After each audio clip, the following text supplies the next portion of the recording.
तो यहाँ पर आप देख सकते हैं बच्चों, गास का प्रमेय ये दूसरा पार्ट है जो आज हम शुरू करने जा रहे हैं। तो गास के प्रमेय में हमें क्या क्या पढ़ना है, गास प्रमेय और विद्युत फ्लक्स, आज दो ही कॉन्सेप्ट हम लोग समझेंगे। इसके बाद गास का अनुप्रयोग क्या है इसको अगले वीडियो में समझेंगे। तो देख सकते हैं बच्चों, यहाँ पर विद्युत फ्लक्स लिखा हुआ है। तो विद्युत फ्लक्स क्या होता है, किसी क्षेत्रफल से गुजरने वाली विद्युत बल रेखाओं की संख्या को क्या बोलते हैं। जैसे मान लीजिए कि यह जो है कोई क्षेत्रफल है या कोई चालक है, तो इससे जितनी भी बल रेखाएं गुजरेंगी, इससे जितनी भी बल रेखाएं गुजरेंगी, ठीक है ना बच्चों, जितनी भी बल रेखाएं गुजरेंगी, ठीक है ना, तो वह उसका क्या कहलाएगी, विद्युत फ्लक्स। इसकी गणना जो है इस फार्मूले से किया जाता है, विद्युत फ्लक्स फाई ई बराबर होता है E d s cos theta, E d s cos theta से गणना की जाती है इसकी, ठीक है ना बच्चों, E d s cos theta, या इसी को जो है ई डॉट वेक्टर फॉर्म में इस तरीके से लिख देते हैं, ठीक है ना बच्चों, ये हो जाता है। तो विद्युत फ्लक्स जो है इस रूप में लिखा जा सकता है। यहाँ पर ई क्या है, डी क्या है, डी एस क्या है और कास थीटा क्या है, तो आप ध्यान से समझिएगा, ठीक है ना। तो ये जो डी एस है इस किसी चालक का सूक्ष्म क्षेत्रफल है जहाँ पर हम गणना करेंगे। तो ये जो है किसी चालक का मान लीजिए सूक्ष्म क्षेत्रफल है, तो ये डी एस है। अब मान लीजिए कि यह जो है क्षेत्र की दिशा से थीटा कोण पर रखा गया है, थीटा कोण पे जब रखा जाएगा, ठीक है ना बच्चों, क्षेत्र मान लीजिए विद्युत क्षेत्र की दिशा ये है, विद्युत क्षेत्र की दिशा ये है, विद्युत क्षेत्र की दिशा क्या है, विद्युत क्षेत्र की दिशा ये है, ये चालक है, विद्युत क्षेत्र की दिशा ये है। अगर हम मान लीजिए कि यहाँ पर जो है रख दीजिए किसी किसी सूक्ष्म क्षेत्रफल को ले रहे हैं, तो अगर इसकी दिशा क्षेत्रफल है तो क्षेत्रफल सदिश जो होता है बच्चों वो हमेशा जो है किसी भी पृष्ठ के लंबवत होता है। ध्यान दीजिएगा, जो क्षेत्रफल सदिश होता है वो हमेशा जो है किसी भी पृष्ठ के तल के क्या होगा, जैसे ये अगर पृष्ठ है तो ये इसके क्या होगा, लंबवत होगा। तो इसकी दिशा अगर इसी दिशा में है, ठीक है ना, तो थीटा का मान 0 हो जाएगा। लेकिन अगर ये थीटा कोण पर झुका हुआ है तो उसकी गणना हम लोग कास थीटा का मान रख करके करेंगे, ठीक है ना। तो इतनी चीज जान लीजिए आप लोग, विद्युत फ्लक्स क्या होता है और इसकी गणना किस फार्मूले से करते हैं। ई क्या है, विद्युत क्षेत्र क्या है, ये विद्युत फ्लक्स है, ठीक है ना। तो विद्युत फ्लक्स क्या होता है, किसी क्षेत्रफल से गुजरने वाली जितनी बल रेखाएं होती हैं उन्हीं को क्या कहते हैं, विद्युत फ्लक्स। अच्छा, यहाँ पर एक ध्यान दीजिएगा, अगर एकांक क्षेत्रफल हो जाए या क्षेत्रफल का मान 1 हो जाए, क्षेत्रफल का मान क्या हो जाए, 1 हो जाए, इसका मतलब क्षेत्रफल जब 1 हो जाएगा तो यहाँ पाई ई बराबर क्या बचेगा आपके पास, ई, यही बचेगा, इसका मान 1 हो गया।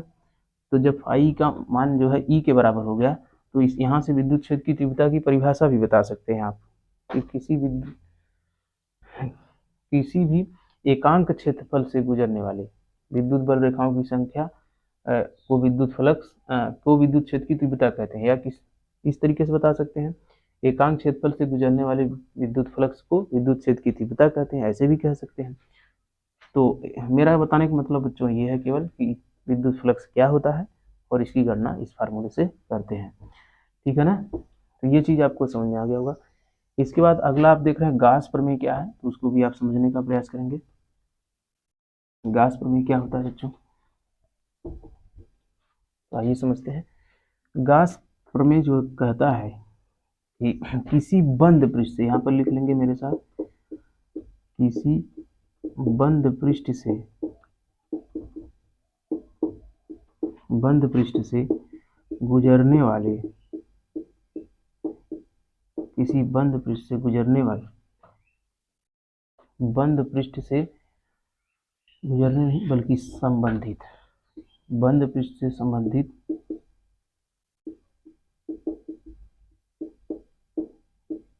विद्युत फ्लक्स,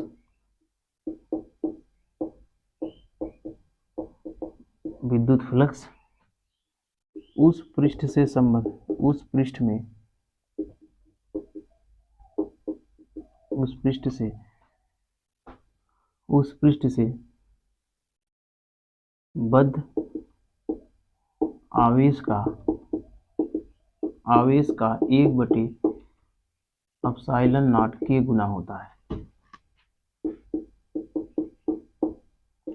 इसको अगर गणितीय रूप में लिखेंगे बच्चों तो क्या हो जाएगा हमारा, गणितीय रूप में अगर इसी को लिख दें तो क्या कह रहा है, किसी बंद पृष्ठ से संबंधित विद्युत फ्लक्स को फाई से प्रदर्शित करते हैं, फाई बराबर अगर आवेश का मान लो Q है बच्चों, तो Q का एक बटे का माने गुणा होता है 1/ε0 के गुना। अगर निर्वात या वायु है तो K का मान क्या हो जाएगा 1, क्या हो जाएगा 1। तो यहाँ पर Q/ε यही होता है, यही गाउस के प्रमेय का कथन है बच्चों, Q/ε0। ठीक है ना। अब बंद पृष्ठ का कहने का मतलब क्या है, अगर बंद पृष्ठ नहीं होगा तो हमको क्या करना पड़ेगा, मानना पड़ेगा बच्चों काल्पनिक पृष्ठ। अब कोई चालक किसी भी प्रकार का हो सकता है, कोई जरूरी नहीं कि गोले हो, ठीक है ना। तो यह जो बंद पृष्ठ या काल्पनिक, जैसे मान लो ये एक आवेश है, अब इस आवेश से यहाँ इस इतने दूरी पर हमको विद्युत फ्लक्स की गणना करनी है, तो हम क्या करेंगे, यहाँ पर जो है इसकी दूरी को त्रिज्या मान करके एक घासी पृष्ठ या काल्पनिक पृष्ठ का निर्माण करेंगे, एक काल्पनिक पृष्ठ का निर्माण करेंगे, उसी को घासी पृष्ठ कहेंगे। वो बंद पृष्ठ हो जाएगा तब। तो बंद पृष्ठ में जितने भी आवेश होंगे उसका 1/ε0 ε0 गुना होता है विद्युत फ्लक्स। ठीक है ना। तो आज के लिए बस इतना ही बच्चों। ठीक है, आगे अगले दिन मिलेंगे हम लोग। गाउस प्रमेय का अनुप्रयोग क्या है, कैसे हम लोग गणना करेंगे, आगे अगले दिन मिलेंगे। ठीक है ना। बहुत बहुत धन्यवाद।